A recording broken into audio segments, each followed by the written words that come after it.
In today's lesson, we will see another type of operators called logical operators.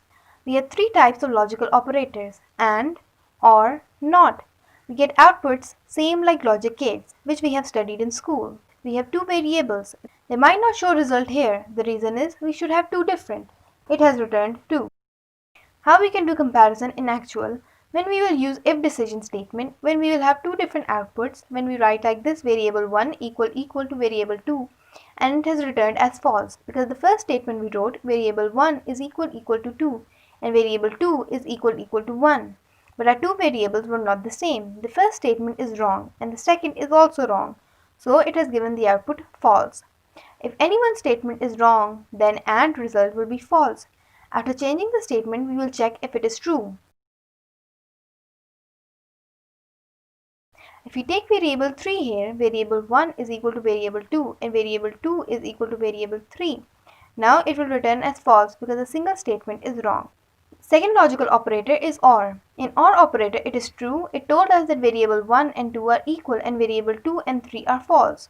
From two operations, if any one operation's output is true, then we receive true. This was OR operation. The last operation of logical gates is not equal to. It will give true when a condition will be false. If I give here variable 1 is not equal to 3, it is true. Then it will return true. If I write variable 2, then it will return as false. These are logical operators. There are two other operators which are called membership operators. There are two types of membership operators, in and not in. When we will use these two, we will define a list. We check any variable whether it is present in that list or not. We will check how it will work. We will write variable 2 in var1. It will return as false. It tells that variable 2 is not in variable 1 because variable 2 is an integer value. It will take it as a character.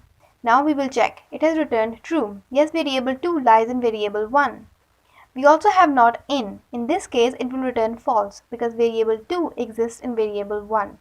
In place of variable 2, if I write variable 3, then it will return true.